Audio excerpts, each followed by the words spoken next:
Selamat siang semuanya. Untuk memulai acara kebaktian kita, mari kita mengangkat satu lagu pujian, Bapakku Datang Padamu.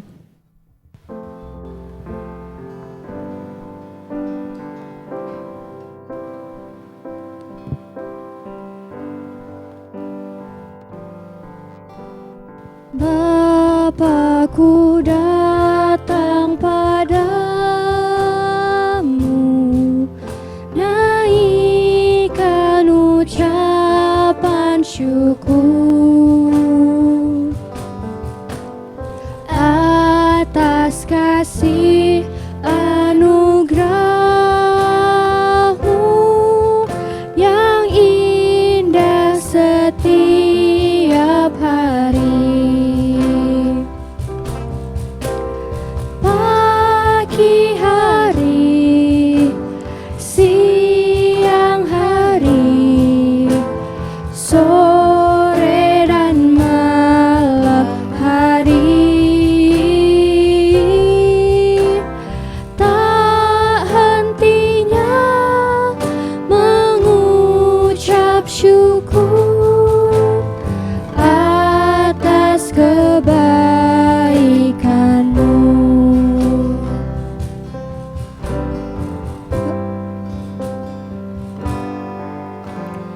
Bapakku datang padamu, naikkan ucapan syukur atas kasih anugerah-Mu yang indah setiap hari. Pagi hari, siang hari, sore dan malam hari, tak hentinya mengucap syukur atas kebaikan-Mu.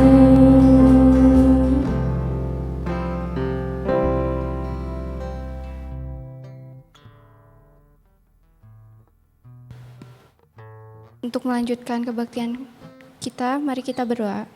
Tuhan, terima kasih Tuhan atas berkat-Mu. Hari ini kita bisa kebaktian lagi. Tuhan berkati kita masing-masing Tuhan. Siapkan hati kami, telinga kami untuk mendengar firman-Mu Tuhan.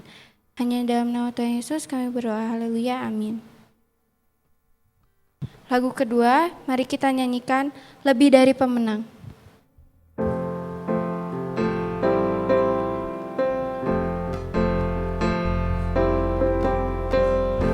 Lebih dari pemenang dalam segala perkara, iblis telah dikalahkan oleh kuasa darah-Nya. Jika Allah di pihak kita, siapa dapat melawan? Kita lebih dari pemenang. Haleluya, kibarkanlah panjinya, Yesus Raja segala raja. Haleluya, bangkitlah gerejanya, kita lebih dari pemenang. Lebih dari pemenang dalam segala perkara, iblis telah dikalahkan oleh kuasa darah-Nya. Jika Allah di pihak kita, siapa dapat melawan? Kita lebih dari pemenang. Haleluya, kibarkanlah panjinya, Yesus Raja segala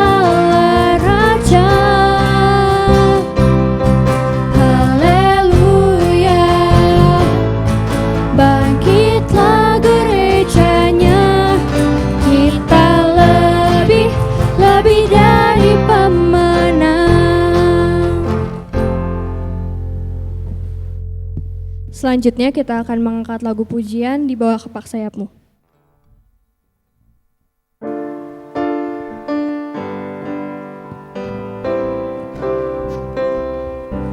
Aku ingin selalu berada di hadirat-Mu. Aku ingin selalu berlindung dalam naungan-Mu. Di bawah kepak sayap-Mu, Kau bawaku terbang tinggi, melintasi langit biru, bagaikan Raja Wali. Bagai Raja Wali, melintasi gunung tinggi. Bagai Raja Wali, melintasi badai hidup. Di bawah kepak sayap-Mu, Kau bawaku terbang tinggi, melintasi langit biru, bagaikan Raja Wali.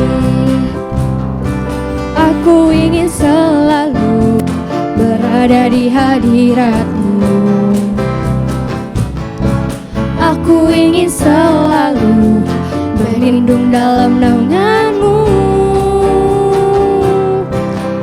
Di bawah kepak sayap-Mu, Kau bawaku terbang tinggi, melintasi langit biru, bagaikan Raja Wali. Bagai Raja Wali, melintasi gunung tinggi. Bagai Raja Wali, melintasi badai hidup.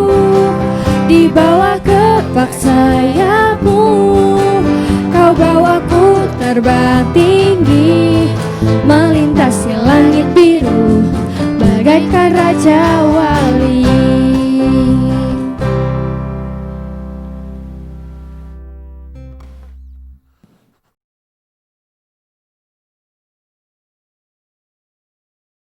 Untuk menyiapkan hati kita untuk mendengar firman Tuhan, mari kita menyanyikan berkat kemurahan-Mu.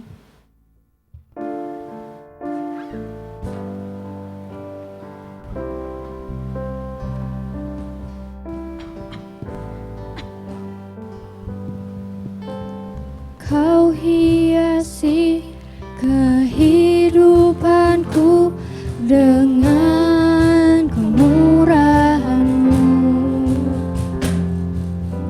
Kau rancangkan masa depanku penuh dengan harapan.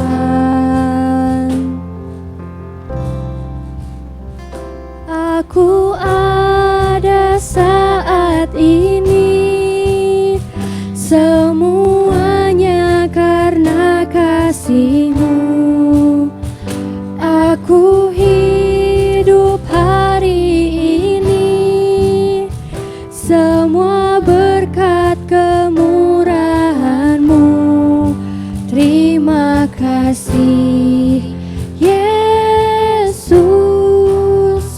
Engkau sangat baik, teramat baik bagiku.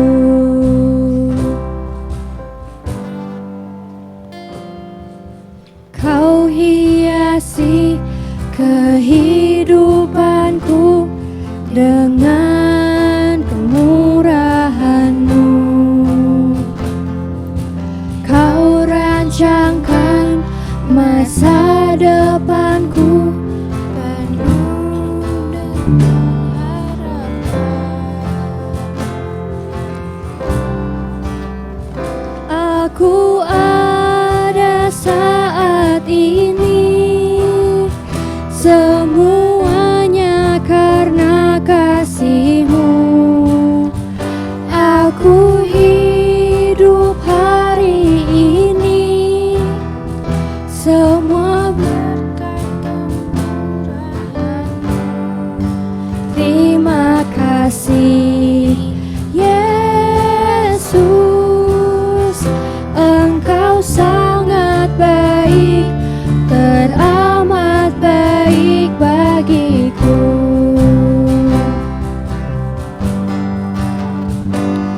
Ku ada saat ini, semuanya karena kasih-Mu.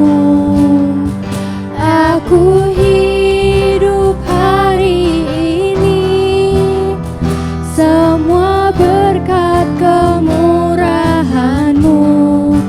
Terima kasih, Yesus. Engkau sangat baik, teramat baik bagiku.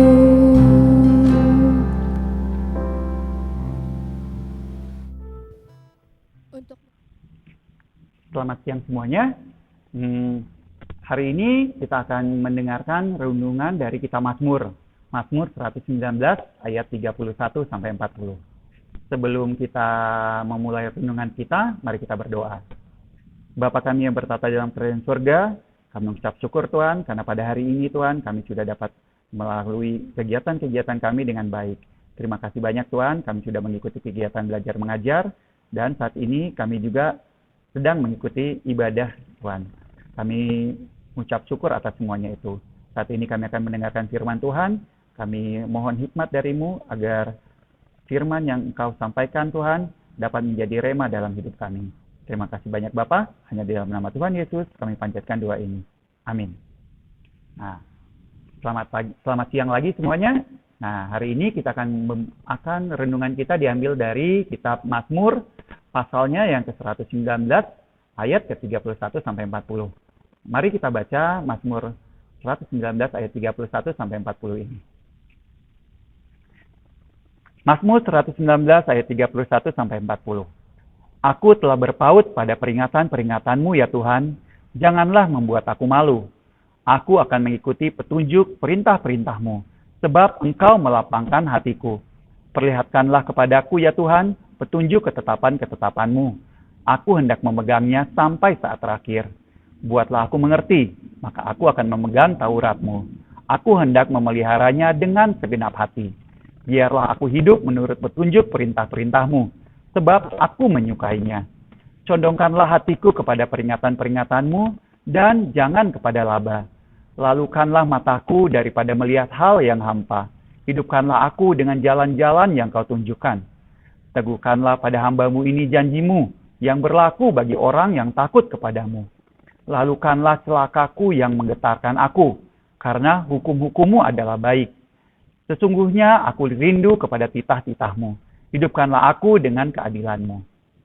Nah, itu bunyi dari Mazmur 119 ayat 31 sampai 40.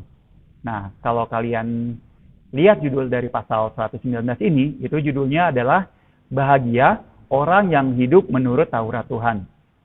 Nah, jadi penulis Mazmur ini ingin menunjukkan kepada kita bahwa bagaimana dia sangat hormat kepada Tuhan dan sangat menyayangi Taurat Tuhan atau firman Tuhan. Nah, penulis dari kitab Mazmur ini tidak diketahui siapa, tapi menurut para ahli itu ditulis oleh Daud. Karena isi dari Mazmur 119 ini gaya penulisannya itu mirip dengan gaya penulisan Daud, dan ceritanya juga itu cerita tentang konsisten dengan pengalaman dari Daud. Jadi menurut banyak ahli Alkitab, mereka berkesimpulan bahwa Mazmur 119 ini ditulis oleh Daud. Nah, Mazmur 119 ini juga salah satu Mazmur yang istimewa. Kenapa? Karena Mazmur 119 ini merupakan pasal yang paling panjang di Alkitab. Nah, ada sekitar 176 ayat dari pasal 119 ini. Jadi yang paling panjang di Alkitab itu Mazmur 119.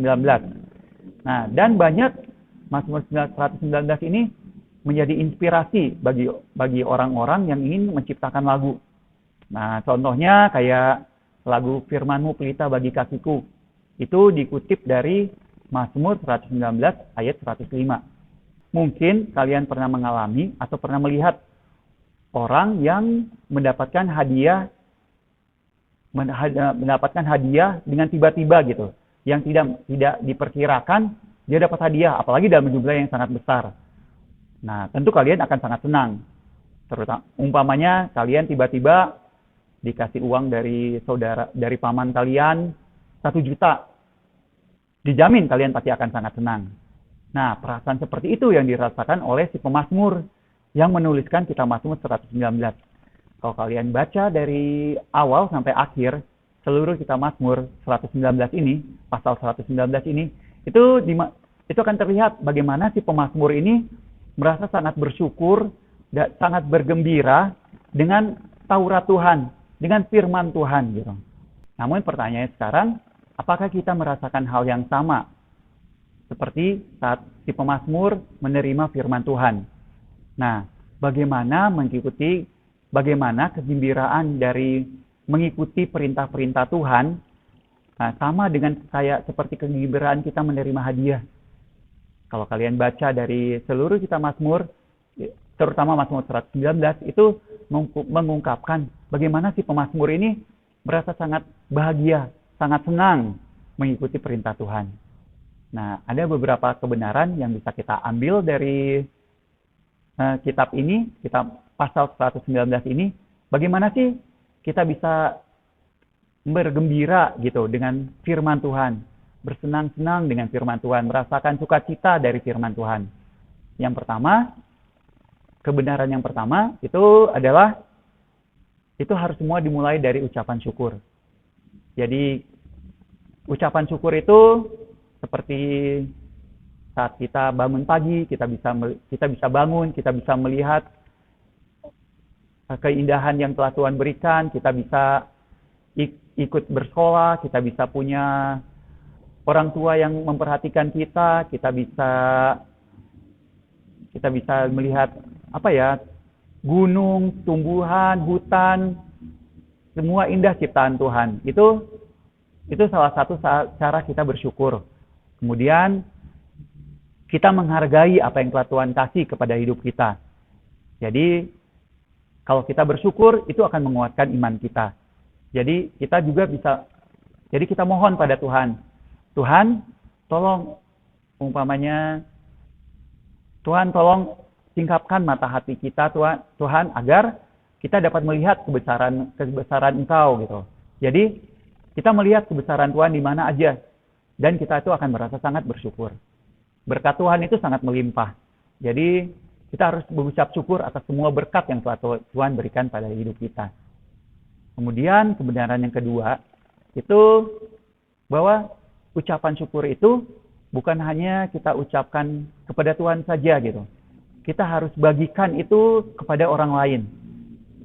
Jadi berkat-berkat yang telah Tuhan berikan pada kita bagikan kepada orang lain.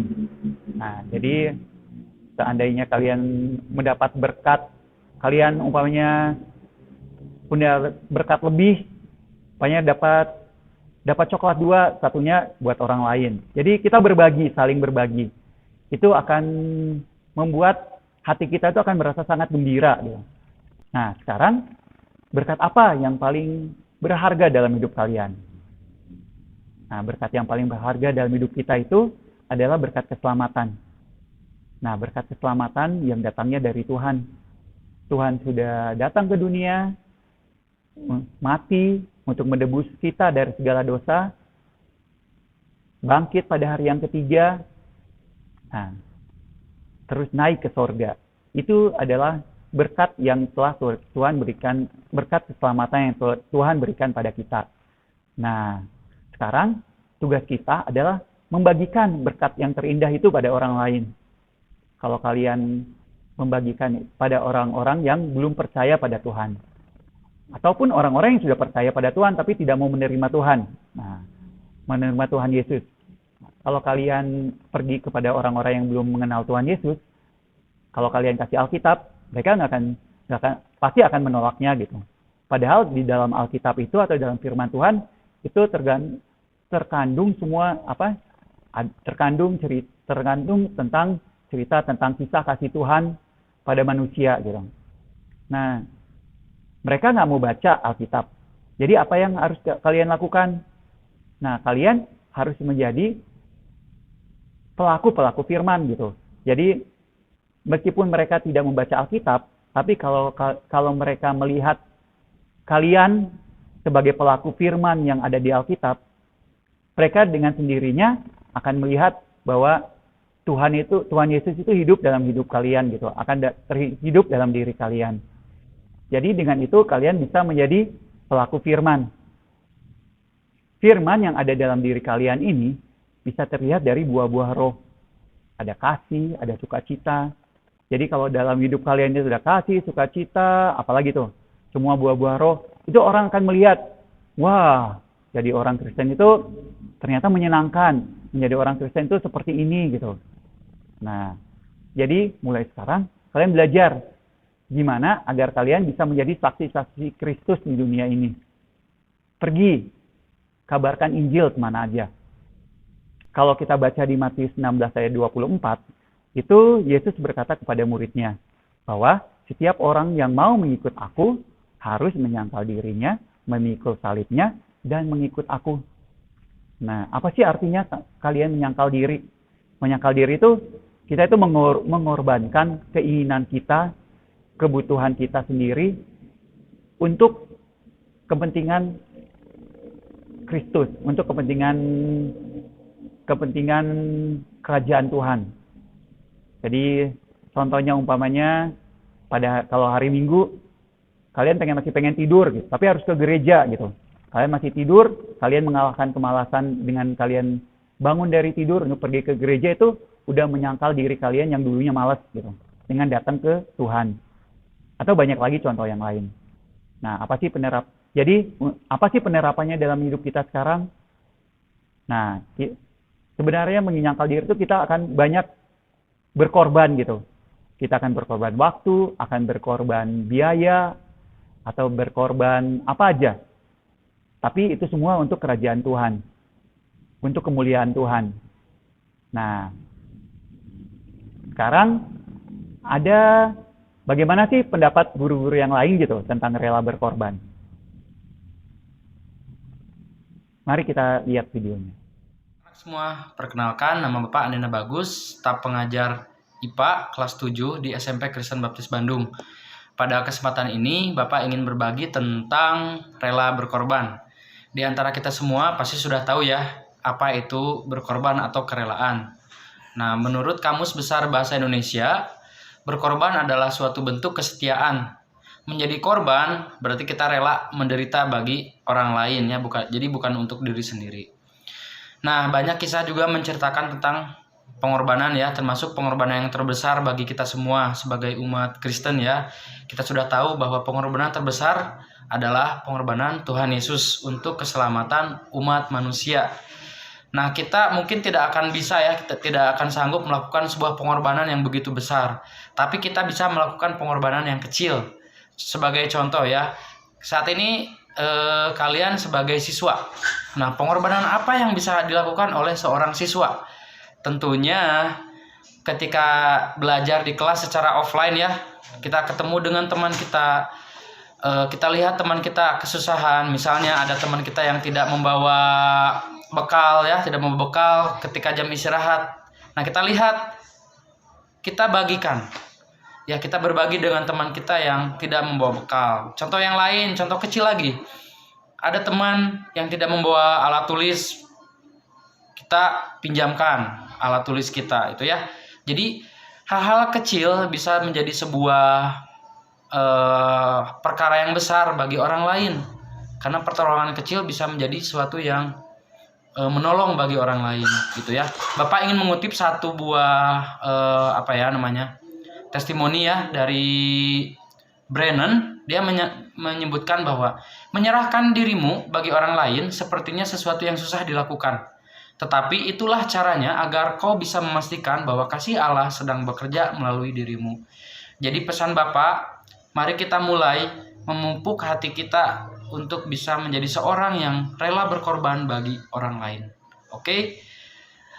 Tuhan Yesus memberkati kita semua. Banyak orang memilih untuk rela berkorban untuk mendapatkan segala sesuatu. Jika dia tidak melakukan pengorbanan, maka sebuah pertanyaan besar. Apakah dia benar-benar menginginkan itu? Bagaimana dengan kita? Apakah kita merasakan pengorbanan yang orang lain berikan untuk kita? Mungkin iya. Kita hidup di tanah Indonesia ini atas jasa para pahlawan. Pengorbanan mereka yang merelakan nyawanya untuk bangsa ini. Mereka berjuang sampai titik darah penghabisan. Mereka tidak memikirkan bagaimana nasib keluarganya, tapi mereka memikirkan nasib bangsa ini ke depan. Pengorbanan yang lain yang bisa kalian rasakan, pengorbanan orang tua kalian. Orang tua yang setiap hari mendampingi kalian, meluangkan waktunya, tenaganya, semuanya untuk kalian. Bagaimana kita bisa menghargai setiap pengorbanan itu? Kuncinya satu. Pergunakanlah hidupmu untuk kebaikan dengan ikhlas. Ikhlas adalah kata kunci di dalam rela berkorban. Ketika kita ikhlas melakukan sesuatu, maka hasilnya adalah sebuah kesuksesan. Karena sebuah kesuksesan pasti didasari dengan pengorbanan. Nasib bangsa ini ada di pundak kalian. Biarlah kalian menjadi anak-anak muda, generasi muda bangsa ini, yang rela berkorban, yang mau berjuang, mengalahkan kemalasan, memerangi diri sendiri, game, keinginan untuk main game, dan lainnya. Biarlah kita dipakai oleh Allah dan menjadi berkat. Seperti anak panah di tangan pahlawan, itulah kita. Melesat ke depan, dan dimanapun kalian ditempatkan, jadilah berkat dan jadilah terang. Nah, tadi itu adalah pendapat guru-guru kita bagaimana tentang rela berkorban. Nah, jadi kalau kalian pengen menjadi berkat bagi orang lain, kalian harus banyak rela berkorban gitu. Tenang aja, itu akan membawa kebahagiaan. Seperti pemazmur. Pemazmur ini akan merasa sangat bahagia saat dia mendengar atau membaca firman Tuhan. Nah, kalian sendiri bisa menjadi pelaku firman. Dan itu akan membuat kalian akan sangat senang, akan sangat bahagia. Dah, sekian renungan hari ini. Mari kita berdoa. Bapa kami yang bertata dalam kerajaan sorga, kami mengucap syukur, kami sudah dapat mendengarkan renungan pada hari ini. Kami serahkan semuanya ini dalam tangan-Mu Tuhan. Pakailah kami semua agar dapat menjadi saksi-saksi-Mu dimanapun kami berada. Terima kasih banyak Bapa. Hanya dalam nama Tuhan Yesus Kristus kami panjatkan doa ini. Amin. Untuk menutup acara kebaktian kita, mari kita menyanyikan lagu Yesus Kekasih Jiwaku.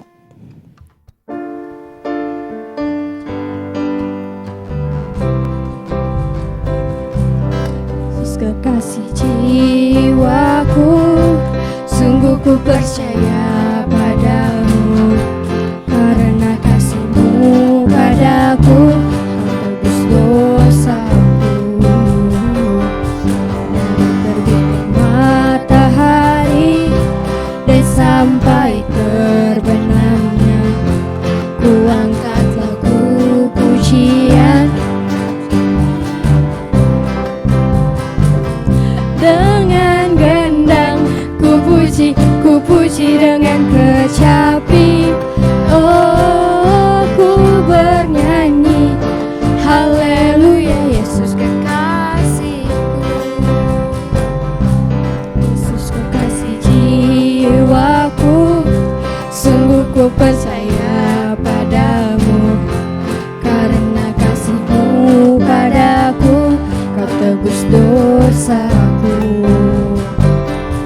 Dari terbitnya matahari dan sampai terbenamnya, ku angkat lagu